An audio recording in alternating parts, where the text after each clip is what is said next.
Yo squad, in this video I'll be taking you through 5 ways you can create massive motivation for your schoolwork and exam revision every day. For each way that I recommend, I'm also going to give you a practical tip so that you can implement this stuff for yourself. Let's get cracking.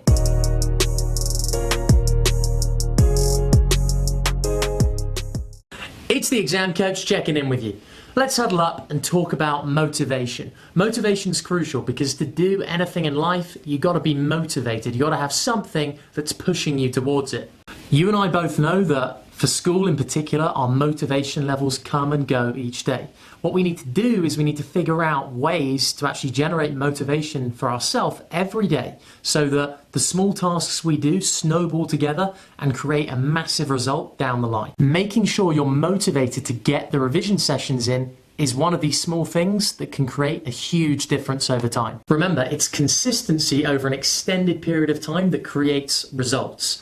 I also want you to think about how you can apply these motivational tips to areas other than exams. Think about other stuff you're passionate about and using these tips to get stuff done in those areas. Don't forget to leave a comment below with your favorite tip. I don't want you to just watch this video and not do anything off the back of it. Doing is so important. Make sure you get it down and start doing whatever the motivational tip is that you found the most useful. Okay, let's get into it. Number 1. The first tip is what I call smartphone domination. You and I spend so much time on this thing, we need to find a way to make sure that all the time spent on it is as positive as it can be and ladders up to what we're actually trying to achieve in life. It just makes sense. The same 3 things come up in the majority of conversations I have with students. They tell me they lack motivation, they get distracted by their smartphone, and they have stress and anxiety related to their schoolwork. One thing I always recommend to improve all 3 of these things is to get in control of this thing. If you're using your smartphone in a specific way, it really can have a positive impact on your motivation levels and the levels of stress and anxiety you feel day to day. They're amazing devices, you just need to figure out how to make it work best for you. Notice I said how you are using your smartphone, not how much you are using your smartphone. I don't think they're inherently negative devices. I just think we need to audit the quality of time we're spending on them, and then we'll get better results. Have a proper think about the type of content you're consuming on your smartphone, as well as the activities that you're doing on your smartphone day to day. It's exactly the same as looking at what you're eating in your diet in order to create a healthy body for yourself. You can't just say, okay, I'm going to become healthy, fit, energetic off a diet full of junk food. It's just not going to happen. You look at what you're eating and you change it. You make sure you're having some healthy foods in there. You make sure you're getting a bit of liquid thinking on board. It's the same thing with your noggin. You can't expect to have a good head on your shoulders when you're consuming junk food or the junk food equivalent on your smartphone. Make sure you're consuming stuff that actually ladders up to your goals and what you want to achieve. And here's a practical way you can dominate your smartphone and make it work for you. Go through every social network you're on your smartphone and just follow one person on each network who is going to add some positive value to what your priority is at the moment. They're going to be out there. Just search by hashtag, look them up, you'll get 5 or so people, look through them at the top of the feed, check out which one you like the most, which one you think aligns most with how you learn, how you see things that are actually going to add value to you, and follow them. Check them out. Let them into your life for a bit and feed off their positive vibes. What I can tell you is their influence will rub off on you. It's going to make a difference. There are going to be moments day to day in the next weeks, months, years even, when you're not motivated and they're going to come into your feed. They're going to do that video, that post, that text post, whatever it is, and you're going to read it. And that's going to give you that little nudge in the right direction that you need to make a difference. The second way you can create massive motivation to revise is to think long term. The amount of time you actually spend revising is minuscule. It's tiny compared to the opportunities and the doors that a good set of exam results can open up for you. It's revision specifically that I'm talking about here. A lot of students find it pretty easy to go to school, go through the motions, do the homework, all that stuff. What's difficult is when the path isn't so clear. When you can do some revision, you can not do some revision if you want to. It's up to you, and you've got to find the motivation to get it done on your own time. Okay, let's do a little bit of maths just to make this very, very clear and look at the opportunity cost of doing revision versus not doing any revision and living with the consequences of that later. So let's take the period within which most people are in education and they're doing exams. I'd say that's 13 to 22. It's also a very exciting time. You got a lot of opportunities to do other stuff, have a good time, enjoy yourself. But let's look at the maths behind it. Checking in with you. Let's break down those years in education, that gap between 13 to 22, which is 9 years, into a number of hours. So that's 24 hours in a day, 365 days in a year, and 9 years in education. Let's look at that total figure. That's 78,840 hours in total. Now let's figure out how much time you'd spend revising over that 9-year period. So I know a lot of you won't even be taking exams every year, but let's assume you are, and let's also assume you're doing 8 hours of revision per day for 3 months straight. So that's 8 hours times about 90 days, that's 3 months, times 9 years. That's 6,480 hours. So let's take the total number of hours you spent revising, divide it by the total time you're in education taking exams, and that will give us a number which will indicate how much time as a percentage you spend revising during those 9 years in education. That's 8%. And in the context of your whole life, that percentage gets even smaller. You need to consider the opportunities, the people you're going to meet, the experiences you're going to have, the doors that are going to be opened up to you through a good set of exam results. It really is a no-brainer. Look at the numbers, it's clear. Put the work in now, reap the rewards later. Another thing, if you have the medals on the table, the results on the card, you can't argue with it. People are going to give you opportunities. Why? Because it's not a gamble. They can see that you're organised. You can put in hard work if you need to. You can deliver under pressure. All those things that exams prove out, they're there. They can't argue with them. You're going to get given opportunities. People who don't have that, it's a gamble. It's a risk. It's something that people who can give you an opportunity are maybe less willing to do. And look, I'm not saying exams are the only way to get opportunities and build this trust with other people. What I am saying is it's a readily available opportunity for you, so you might as well take it. If you don't know exactly what you want to do 10, 15, 20 years from now, you might as well invest in what's right in front of you and you know can actually deliver something for you down the line. The trick is, when you're a teenager, you may not understand this. I didn't, and it just wasn't clear to me back then. But when you look at it, what you're really doing by not caring about exams and not investing in them, if you're unsure about what you want to do, you're prioritizing a small chunk of your life over the vast majority of it, and you're taking a big risk. Okay, so now a way to make this practical and to make it stick and really make it happen for you every day, to get reminded of that 8%. Here's what I want you to do. Just write down a big 8 on a piece of paper somewhere, crack it somewhere where you're going to see it every day. Put it on the back of your bedroom door, on your bathroom mirror, on your door as you go out to school every day. Just 8%. That's all you need to remember. That's the opportunity. That's all the work that you need to put in this 9-year period in order to get to where you want to go. Keep your options open and at least have some opportunity down the line waiting for you. Number 3, remind yourself of the rules daily. Guys, let me tell you a quick story about how I figured out what the rules were. So between the ages of about 13 to 16, I just thought that success fell into your lap, whether it was in sports or schoolwork. I would do things and I would be a certain level at sports. I was usually pretty good, pretty up there with the rest of them. At schoolwork, I was, not doing too good. But I just thought, hey, that's just the way it works, right? Either you're good or you're bad, and you stay like that.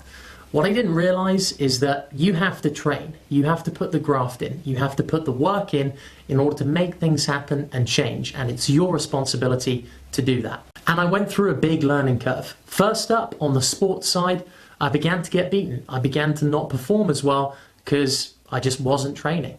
And other people were. I wasn't putting in as much effort. I wasn't being as consistent. I was mucking about too much and not taking it as seriously as I should do if I wanted to actually improve and get better. On the flip side, it made something in my schoolwork, which I wasn't doing that well in, really, really clear for me. Some kids were smarter than me, could read better than me, just knew more words than me, and just looked and sounded more intelligent than me because they had done the work beforehand. When I was 6, 7, 8, 9, 10, whatever, I was playing WWE SmackDown on the PS2 most times, and I was outside kicking a ball around. They were reading a book, they were doing maths, they were doing something to get better, and they were at this stage now, and I had some catch-up work to do. I had to train and put the work in. I really like this quote that Will Smith gave when he was asked about success and his thoughts on it.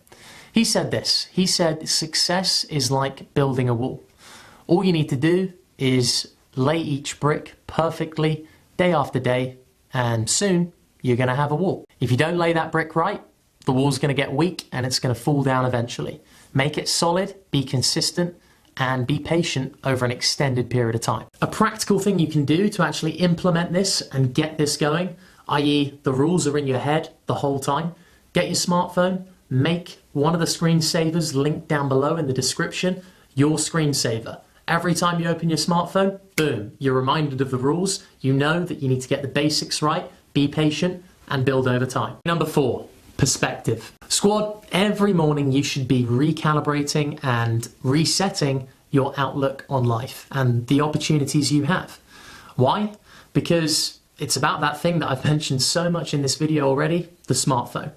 We're living a lot of our lives through the screen, and there's only so much context that we can gather through this device about what's reality and what isn't.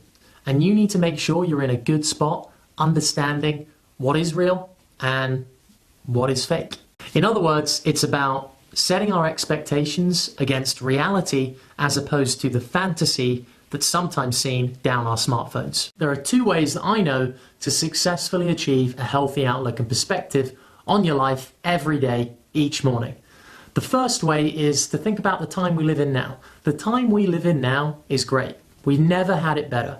Look back in history, they had it way worse. There was stuff going on. I'm not saying the world's perfect right now, by the way, but what I am saying is it's pretty good. We got a lot of stuff and we take so much for granted that people in history just didn't have. You look at the internet for one thing. It's just been invented. It's 25 years old. It's young in the context of time.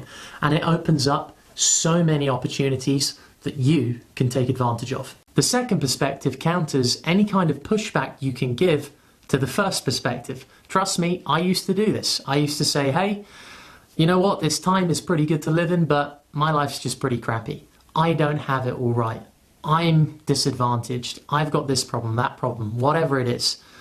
What you now need to do is put your life and position in the world in the context of the 7 billion people that live on this planet. I can tell you one thing for certain.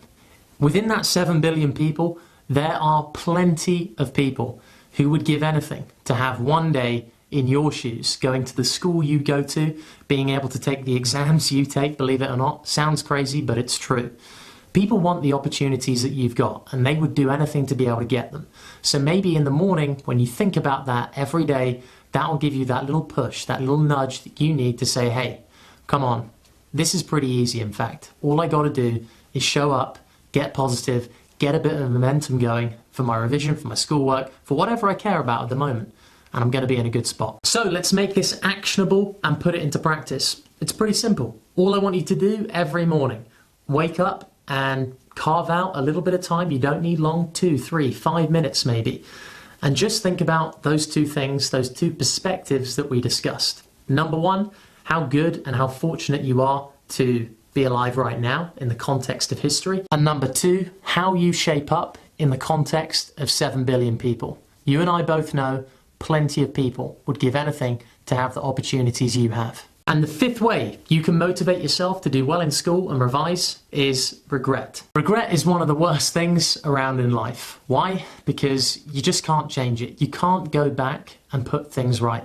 You're always going to regret it because it's in the past and it's going to stay there. You can't fix it. I want you to project forward in life and think about, after education, what you might end up doing or what you would like to end up doing.